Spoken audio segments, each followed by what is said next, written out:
So how many of you have ever killed a houseplant? Let me see a show of hands.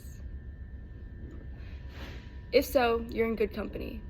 What if I told you that there's a way to keep them alive, and that these little guys are powerful purifiers for your home, and it's important to keep these natural purifiers alive and well? It's a little clunky. As someone who used to kill every houseplant they ever touched, I was able to change that with just a little bit of research and patience. I have now turned my home into a lush green oasis with a plant almost everywhere you look. Again, there's a picture of all my plants. I have over 20 plants, and some are worth over $100.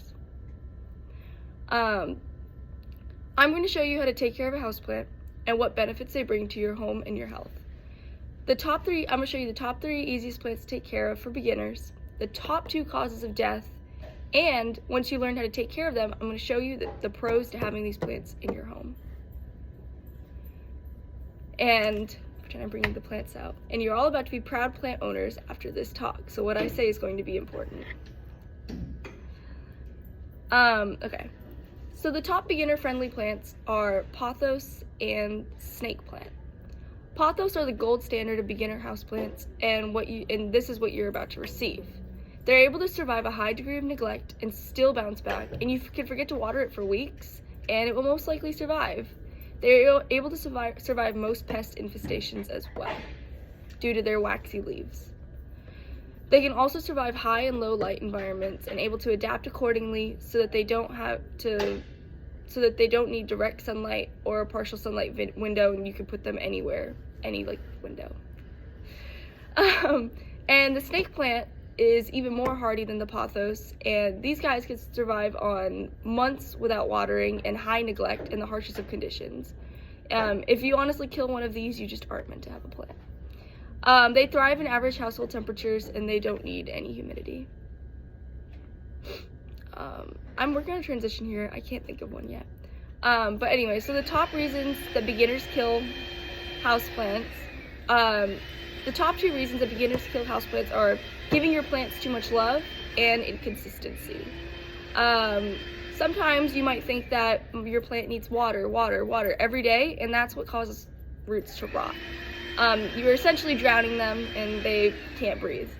Another thing is too much sunlight. Anytime a plant says it needs sun, it does not mean that it needs to sit in a window with direct sunlight all day for the whole day. That can cause burnt leaves, and it can confuse the plant's natural rhythm.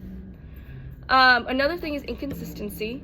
So irregular watering. So you can basically, when you remember that your plant exists and you flood it, and then whenever you forget that it exists and you drought it, that can confuse your plant once again and prevent a steady growth rhythm. And also moving the plant around. You might think that you need to move it to each window all day to make sure it gets the maximized amount of light. That's honestly just going to stress it out, and it'll have to keep readjusting to the light conditions that you put it in, and that's going to cause it to wither and die. So now that you know how to take care of a plant, it's important to know that the ways that they help your health and they help your home. Plants are able to increase the air quality of your home, as well as increase productivity and academic success. So according to the NASA Clean Air Study, which they did on different types of houseplants, they were able to identify the different toxins that each of them are able to remove from the air. These toxins include formaldehyde, benzene, and carbon monoxide. In specificity, these pothos plants remove formaldehyde, benzene, and carbon monoxide as well. If there's cleaner air, you'll have less fatigue and headaches, and it'll also be good for your respiratory health, and having a plant is cheaper than buying an expensive air filter. As well as increasing your health, the plants will also increase productivity and academic success.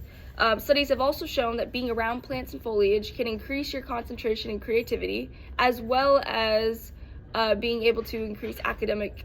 It has shown to increase students' academic grades whenever there are plants present in the classroom. This has been shown in a published study by the International Journal of Environmental Research and Public Health that showed having live foliage can improve academic performance and reduce diastolic blood pressure. So now that you know how to properly care for your plant, you can stop thinking, I can never keep that alive. Plants are a great addition to your home. You just need the right plant, consistency, and a little less love to be able to reap the health and wellness benefits of your little green friend. Remember, they don't need perfection, they just need persistence. Go ahead and name these plants. You won't have to worry about killing them with your newfound knowledge.